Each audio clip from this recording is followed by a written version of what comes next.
أعوذ بالله من الشيطان الرجيم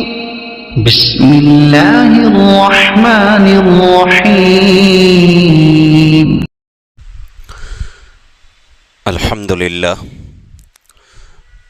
لله نحمده ونستعينه ونستغفره ونؤمن به ونتوكل عليه ونعوذ بالله من شرور أنفسنا ومن سيئات أعمالنا من يهده الله فلا مضل له ومن يضلله فلا هادي له ونشهد أن لا إله إلا الله وحده لا شريك له ونشهد أن سيدنا وسندنا وحبيبنا ونبينا ومولانا محمدا عبده ورسوله وصلى الله تعالى على خير خلقه محمد وعلى آله وأصحابه أجمعين أما بعد فقد قال الله تبارك وتعالى في القرآن المجيد والفرقان الحميد فأعوذ بالله من الشيطان الرجيم بسم الله الرحمن الرحيم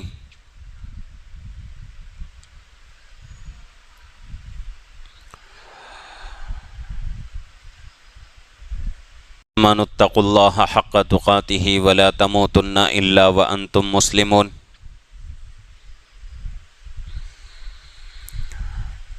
صدق الله العظيم وصدق رسوله النبي الكريم ونحن على ذلك من الشاهدين والشاكرين والحمد لله رب العالمين.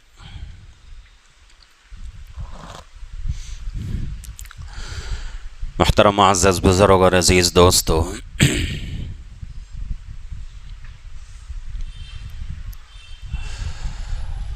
اگست کا مہینہ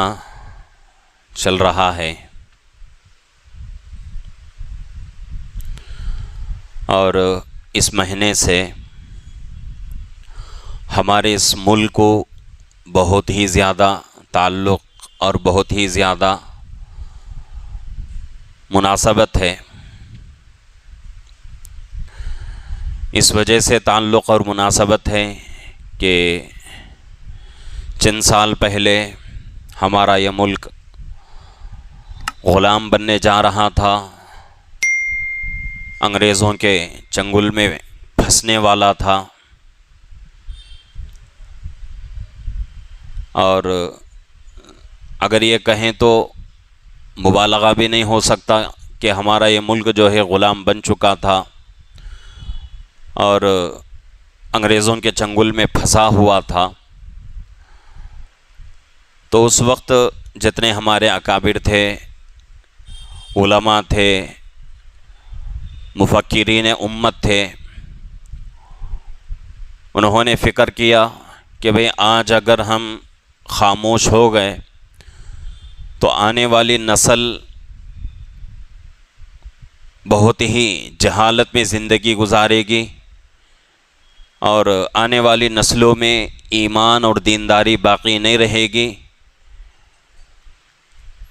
آنے والی نسلوں کو اللہ کیا ہے، رسول کون ہے، نماز کیا ہے، روزہ کیا ہے، زکوٰۃ کیا ہے، حج کیا ہے، ان تمام چیزوں سے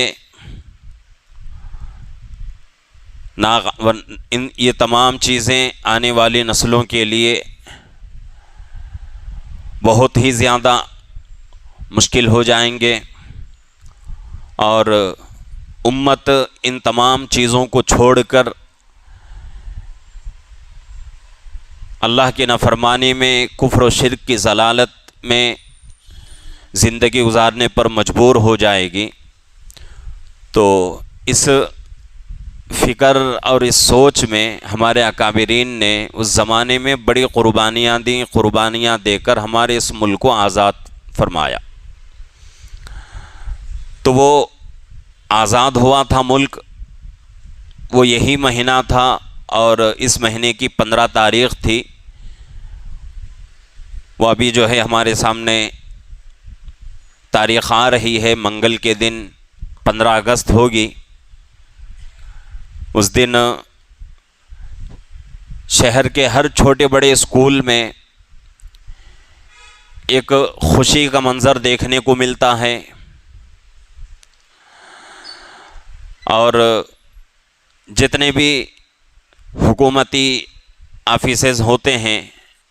ان کے اندر بھی ترنگا یعنی کہ جھنڈا لہرایا جاتا ہے، یہ سمجھتے ہوئے کہ بھئی یہ دن ہمارے لیے اور ہمارے اس ملک کے لیے بڑا خوش نصیب اور بہت ہی مبارک دن ہے۔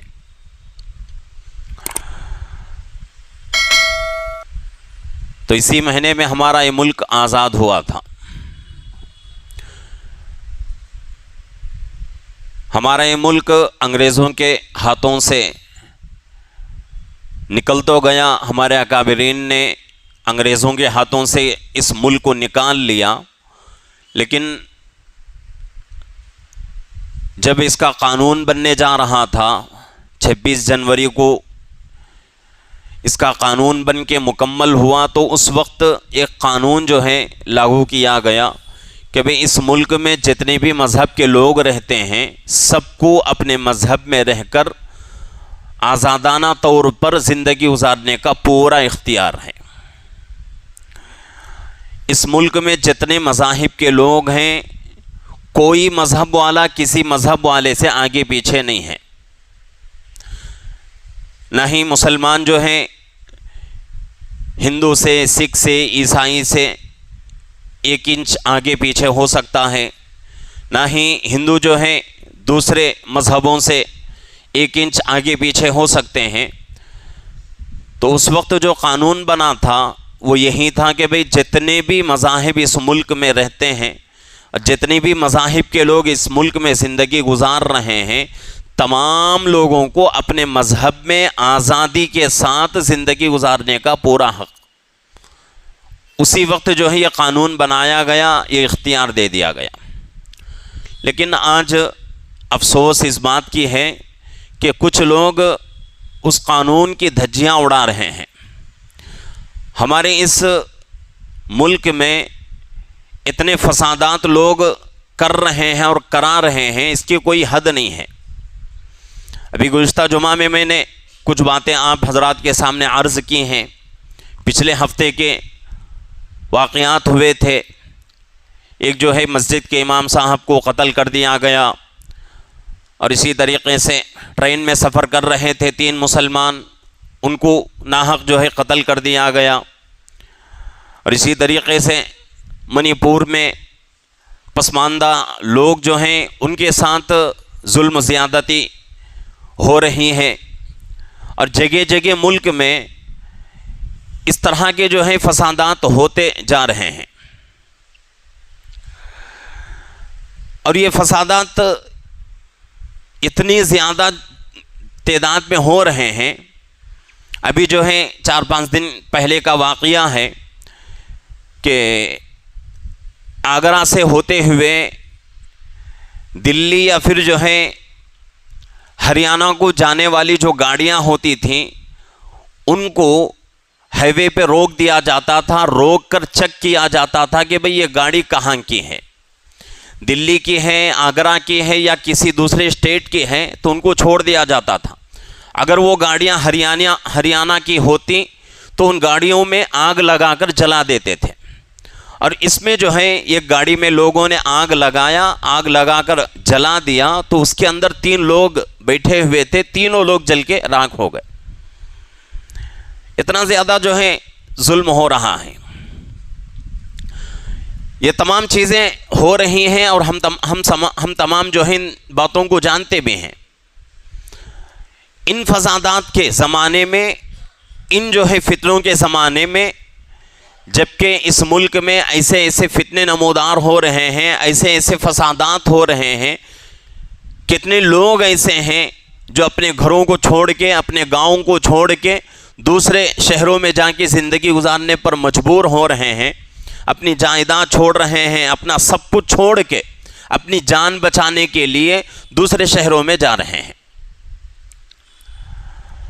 تو اتنے سارے جو ہے فسادات ملک میں ہو رہے ہیں، اتنا زیادہ جو ہے مسلمانوں پہ ظلم ہو رہا ہے، پسماندہ لوگوں پر ظلم ہو رہا ہے۔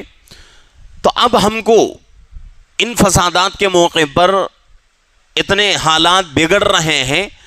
ہم کو کیا کرنا چاہیے، اس کے اوپر ہم کو غور کرنا ہے۔ کچھ چیزیں ہیں جن کے اوپر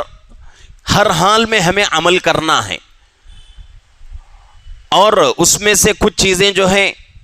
حقوق العباد میں آتے ہیں، کچھ چیزیں حقوق اللہ میں آتے ہیں،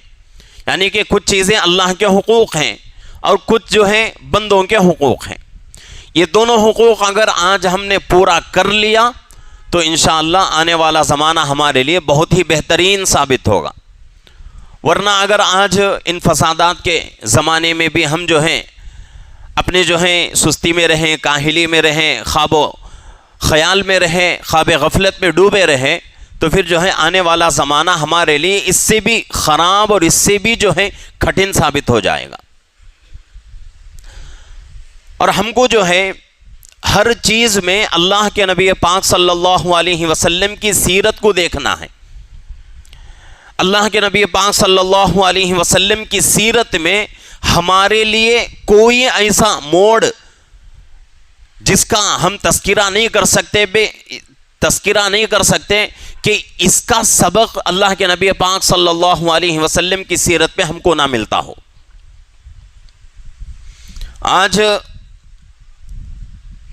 کچھ لوگوں کی طرف سے جو ہے آوازیں آ رہی ہیں، آپ لوگ بھی دیکھے ہوں گے سوشل میڈیا پر ویڈیوز آ رہے ہیں، باقاعدہ پورے شہروں میں اعلان کیا جا رہا ہے پولیس کی نگرانی میں کہ بھئی جتنے لوگ دکاندار ہیں خوب غور سے سن لیں کہ اپنے دکانوں میں جن کے دکانوں میں مسلمان کام کر رہے ہیں ان تمام مسلمانوں کو دکان سے نکال دو۔ اگر تم نہیں نکالو گے تو ہم سب مل کر تمہارے اوپر غداری کا الزام لگا کر تمہیں جو ہے شہر سے نکال دیں گے۔ اور یہ چھپ کر بات نہیں ہو رہی ہے، بلکہ پورے شہر میں پولیس کی نگرانی میں اور بڑے مجمع کے سامنے یہ آواز مائک پر ہو رہی ہے۔ آج اتنا زیادہ جو ہے ظلم کرنے کو لوگ جو ہیں آگے آ رہے ہیں، اور یہ بھی آواز اٹھ رہی ہے کہ بھئی مسلمانوں کے ساتھ لین دین نہ کرو، جیسا کہ کفار مکہ نے مکۃ المکرمہ کے زمانے میں اللہ کے نبی پاک صلی اللہ علیہ وسلم اور صحابہ کے اوپر 2 سال کا زمانہ ایسا تنگ کر دیا تھا، آپ کو شعب ابی طالب میں بند ہونا پڑا، اور پورے مکے میں کفار مکہ نے اعلان کرا دیا کہ کوئی بھی آدمی مکے کا مسلمانوں سے لین دین نہیں کرے گا، بات چیت نہیں کرے گا، کوئی تعلق نہیں۔ سیرت ہمیں بتاتی ہے کہ اس زمانے میں جتنے مسلمان تھے، جتنے صحابہ اور صحابیات تھے، اللہ کے نبی پاک صلی اللہ علیہ وسلم کے ساتھ شعب ابی طالب میں چلے گئے۔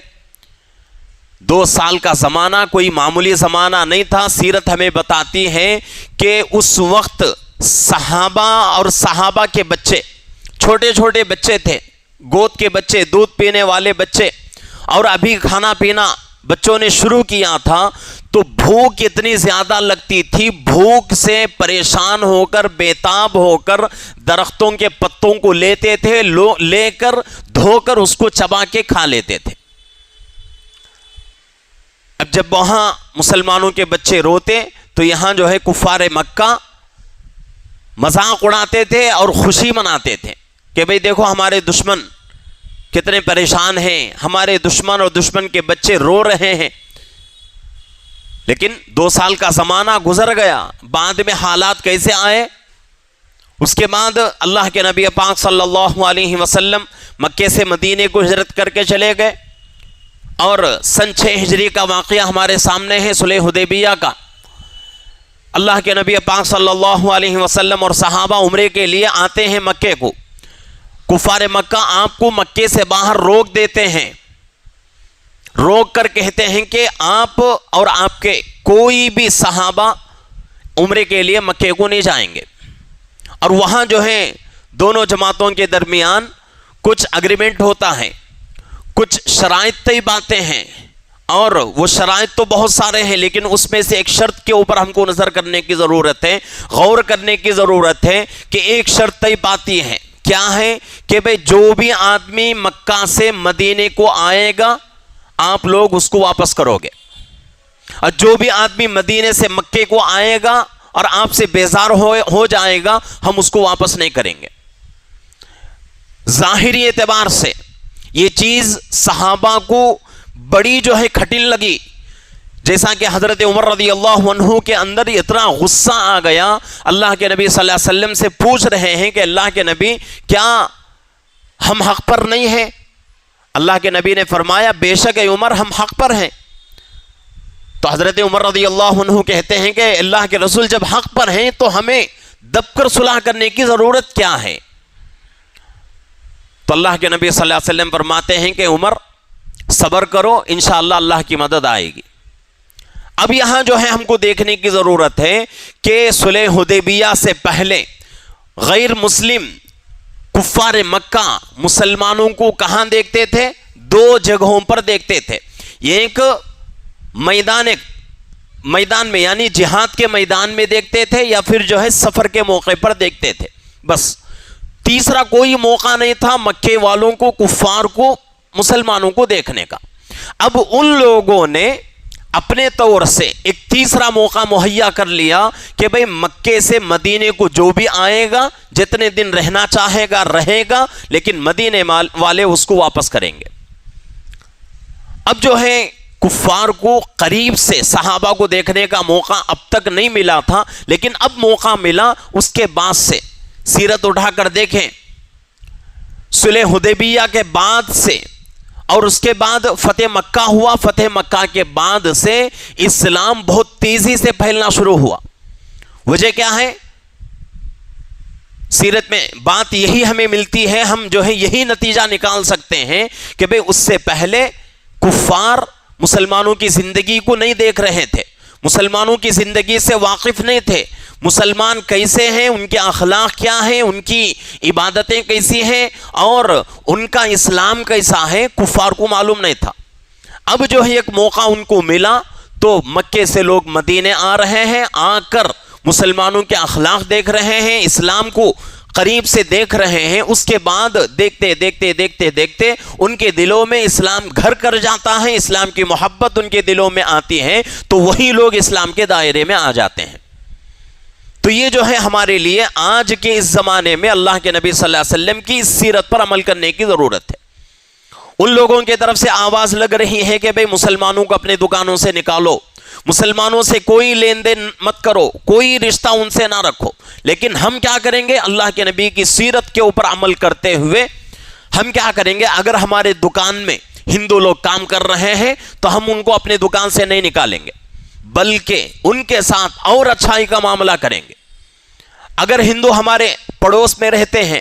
ان کے ساتھ اچھائی سے پیش آئیں گے، ان کے حقوق ادا کریں گے، ان کو کوئی تکلیف ہو تو اس تکلیف میں ہم سہارا دیں گے، ان کے ساتھ کھڑے ہو جائیں گے، اور اسلام کو سمجھنے کا ہم ان کو موقع دیں گے، تو پھر جو ہے یہ حالات بہت جلد ختم ہو جائیں گے۔ اس لیے کہ آج اس بات میں کوئی شک نہیں کہ بھئی کچھ لوگ ہیں جو کہ مسلمانوں سے، اسلام سے چڑھتے ہیں، اسلام اور مسلمانوں سے نفرت کرتے ہیں، اور یہ نفرت کی دو وجوہات ہیں۔ ایک وجہ مسلمان اور اسلام کو لوگ جانتے نہیں ہیں، انجانے میں لوگ جو ہیں دوسروں کی بات سن کر مسلمان اور اسلام سے نفرت کرتے ہیں۔ دوسری وجہ، یہ دوسری جماعت ہے، ان لوگوں کو معلوم ہے کہ بھئی اسلام کیسا مذہب ہے، مسلمان کیسے ہیں، مسلمان کے اخلاق کیسے ہیں، اس کے باوجود بھی ہٹ دھرمی میں، ضدی پن میں وہ لوگ جو ہیں اپنی بات منوانے کے لیے یہ تمام کام کرتے ہیں۔ اس کے علاوہ کوئی اور وجہ نہیں ہے۔ اگر لوگ اسلام کو پہچان لیتے، لوگ اسلام کی حقانیت کو پہچان لیتے تو یہ حالات نہیں ہوتے۔ جیسا کہ سیرت میں بات آتی ہے، ایک صحابی حضرت جبار بن سلمہ رضی اللہ عنہ، اور عام طور سے کچھ صحابہ کے نام جو ہے زیادہ طور سے سننے کو موقع نہیں ملتا، ان ناموں میں سے ایک نام حضرت جبار بن سلمہ رضی اللہ عنہ، یہ کفار مکہ کے جماعت میں تھے اور اسلام اور مسلمانوں سے بہت چڑھتے تھے، بہت نفرت کرتے تھے۔ ایک جنگ ہوتی ہے، جنگ میں جبار بن سلمہ ابھی اسلام کے دائرے میں نہیں آئے، بلکہ کفار مکہ کی طرف سے جنگ میں آئے ہوئے ہیں، لڑنے کے لیے آئے ہوئے ہیں، اور ان کے مقابل میں ایک صحابی حضرت عامر ابن فہیرہ رضی اللہ عنہ، دونوں کا آمنے سامنے ہوتا ہے۔ حضرت عامر ابن فہیرہ رضی اللہ عنہ صحابی رسول ہیں، اللہ کے نبی صلی اللہ علیہ وسلم کے خدمت اقدس سے فائدہ اور استفادہ کرنے والے، اور اللہ کے نبی صلی اللہ علیہ وسلم کے بہت ہی قریبی صحابی، اور جبار بن سلمہ ابھی اسلام کے دائرے میں نہیں آئے، اس وقت ابھی کفر کی حالت میں ہیں۔ دونوں کا آمنے سامنے ہوتا ہے، دونوں کے بیچ میں جو ہے جنگ ہوتی ہے۔ حضرت عامر ابن فہیرہ رضی اللہ عنہ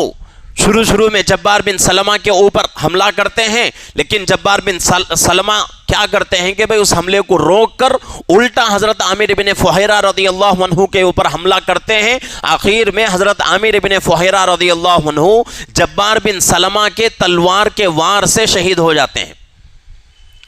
اب یہاں ہم کو سمجھنے کی ضرورت ہے کہ شہید ہو رہے ہیں، شہادت نصیب ہو رہی ہے، کون ہے؟ حضرت عامر ابن فہیرہ رضی اللہ عنہ صحابی رسول، اللہ کے نبی صلی اللہ علیہ وسلم کی خدمت اقدس سے استفادہ کرنے والے صحابی، اللہ کے نبی صلی اللہ علیہ وسلم کے بہت ہی قریبی صحابی، شہادت نصیب ہو رہی ہے۔ آخر میں جب آدمی کو جان نکلنا شروع ہوتا ہے، جان نکلنے کا وقت آتا ہے، تو آدمی اس وقت جو ہے اپنی حقیقت، اس کے دل میں جو بات ہوتی ہے وہ بات باہر نکالتا ہے۔ وہ موقع جو ہے جھوٹ بولنے کا نہیں رہتا، اور جھوٹ کا کوئی آدمی تصور بھی نہیں کر سکتا کہ بھئی مرتے مرتے بھی آدمی جھوٹ بول رہا ہو، ایسا نہیں ہو سکتا۔ تو حضرت عامر ابن فہیرہ رضی اللہ عنہ شہید ہو رہے ہیں، آخری لمحات چل رہے ہیں، ان کی زبان سے کیا بات نکلتی ہے کہ عامر ابن فہیرہ کامیاب ہو گیا، عامر ابن فہیرہ کامیاب ہو گیا۔ اب جبار بن سلمہ جو کہ اسلام کے دائرے میں نہیں آئے، ان کے تلوار کے وار سے صحابی رسول شہید ہو رہے ہیں، سنتے ہیں کہ عامر ابن فہیرہ آج کامیاب ہو گیا، یہ بات ان کے دل میں بیٹھ جاتی ہے کہ بھئی یہ آدمی دنیا سے جا رہا ہے، اور اس کے باوجود بھی کیا کہہ رہا ہے کہ عامر ابن فہیرہ آج کامیاب ہو گیا، وجہ کیا ہے؟ اب وہ کیا کرتے ہیں جبار بن سلمہ، اب وہاں سے جو ہے پوچھ تاچھ شروع کرتے ہیں کہ مسلمان کامیابی کس کو سمجھتے ہیں؟ تو پوچھتے پوچھتے جو ہے لوگ بتاتے ہیں کہ بھئی مسلمان کامیابی اسی کو سمجھتے ہیں کہ ان کی موت اس حال میں آئے کہ وہ لوگ دین کو اور دین کے کام کو پھیلاتے ہوئے اللہ کے راستے میں شہید ہو جائیں، یہی وہ لوگ کامیابی سمجھتے ہیں، اسی کو وہ لوگ کامیابی سمجھتے ہیں۔ اب یہ باتیں معلوم ہوتی جاتی ہیں، تو اب ان کے دل میں اسلام کی محبت آ جاتی ہے کہ بھئی ایک آدمی جو اپنی جان دے رہا ہے، اس کی زندگی ختم ہو رہی ہے، اس کے باوجود بھی وہ کہہ رہا ہے کہ میں آج کامیاب ہو گیا، تو اتنی بڑی کامیابی اسلام کے اندر مل رہی ہے اور ہمیں اس کامیابی کا کوئی علم نہیں ہے، ہم کو بھی اس کامیابی کو حاصل کرنا ہے۔ اب وہاں سے جو ہے اسلام کو سمجھنا شروع کرتے ہیں، اسلام کے بارے میں تحقیق شروع ہوتی ہے، صحابہ کی تحقیق شروع ہوتی ہے، اس کے بعد جا کے ان کو پتا چلتا ہے کہ بھئی اصل مذہب دنیا کا سچا اور پکا کوئی مذہب ہے تو وہ صرف اور صرف اسلام، اور صحابہ کی مقدس جماعت یہ اللہ اور اللہ کے رسول کی نگاہ میں کامیاب جماعت ہے، اس سے بڑھ کر کامیابی والی جماعت نبیوں والی جماعت کو چھوڑ کر کوئی دنیا میں نہیں ہے۔ اسلام کے بارے میں جانتے ہیں، اسلام کیا ہے، اسلام کے احکامات کیا ہیں، اللہ کے حقوق کیا ہیں، اللہ نے کیا فرمایا اسلام میں، یہ تمام باتیں جب ان کو سمجھ میں آتی ہیں تو ان کے اندر اسلام کی محبت آتی ہے، اور وہ فوراً اللہ کے نبی صلی اللہ علیہ وسلم کی خدمت اقدس میں پہنچتے ہیں، پہنچ کر مسلمان ہو جاتے ہیں۔ تو ان چیزوں کے اوپر ہم کو عمل کرنا ہے۔ حالات بگڑ رہے ہیں، لیکن اس وقت ہم کو کیا کرنا ہے کہ بھئی حالات بگڑ رہے ہیں، لڑائیاں ہو رہی ہیں، جھگڑے ہو رہے ہیں، اس لیے ہم جو ہے یہ نہیں کریں گے کہ بھئی ہندوؤں کو ہم جو ہے الگ کریں گے، ان سے ہم جو ہے رشتہ ناتا توڑ لیں گے، ان سے جو ہے لین دین نہیں کریں گے، نہیں۔ اس وقت ہمارے لیے بہت ضروری یہی ہے، ہم اسلام کو اگر پھیلانا چاہیں تو ہمارے پاس یہی ایک راستہ ہے، اس کے علاوہ کوئی راستہ ہمارے پاس نہیں ہے۔ اسلام کی حقانیت کو اگر دوسروں تک پہنچانا ہے تو یہی ایک راستہ ہمارے پاس ہے، اس کے علاوہ کوئی راستہ نہیں۔ جیسا کہ کفار مکہ کو جب موقع نہیں تھا مسلمانوں کی زندگی کو دیکھنے کا تو وہ لوگ اسلام میں نہیں آتے تھے، جب مسلمانوں اور اسلام کو دیکھنے کا موقع ان کو ملا، وہ لوگ مکے سے مدینے کو آ رہے ہیں، ان کی زندگی دیکھ رہے ہیں، صحابہ کے اخلاق دیکھ رہے ہیں، اسلام کو سمجھ رہے ہیں، تو اس کے بعد اسلام قبول کرنے والوں کی تعداد خود بخود بڑھتی چلی گئی۔ تو اس لیے آج ہم کو اس چیز پر عمل کرنا ہے کہ غیر کو اسلام کو سمجھنے کا موقع دیں، اور اس کے لیے سب سے پہلا کام ہم کو یہ کرنا ہے کہ بھئی اسلام ہمارا مذہب ہے،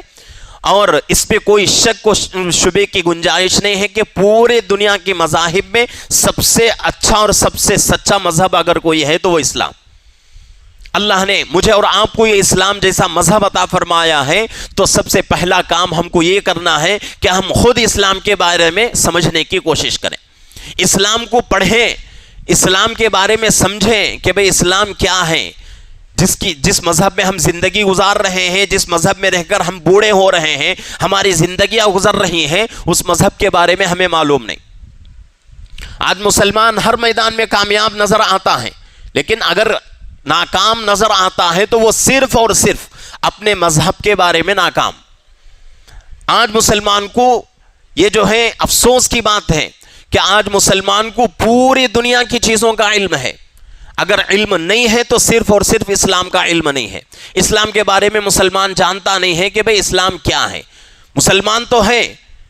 لیکن اسلام کے بارے میں پتہ نہیں۔ تو اس لیے یہ محنت ہم کو کرنا ہے کہ سب سے پہلے ہم خود جو ہے اسلام کو سمجھیں، اس کے بعد دوسروں کو بھی سمجھنے کا موقع دیں، اور اس زمانے میں اس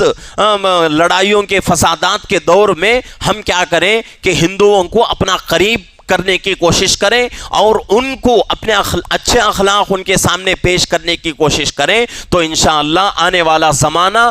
ہمارے لیے اور ہماری نسلوں کے لیے بہت ہی بہترین ثابت ہوگا۔ ورنہ تو پھر جو ہے آج جس طرح ہم خواب غفلت میں ڈوبے ہوئے ہیں، اسی طرح ہماری زندگی رہی تو آنے والا زمانہ ہمارے لیے بہت مشکل ہو جائے گا۔ آج ہم اپنے شہر میں بیٹھ کر یہ تاریخی یہ باتیں جو ہیں ہم دہرا رہے ہیں، کہہ رہے ہیں، سن رہے ہیں کہ بھئی فلانے جگہ فسادات ہو رہے ہیں، فلانے جگہ لوگ جو ہے مسلمان کو مار رہے ہیں۔ الحمدللہ یہ موقع، یہ حالت ہمارے اوپر نہیں آئی،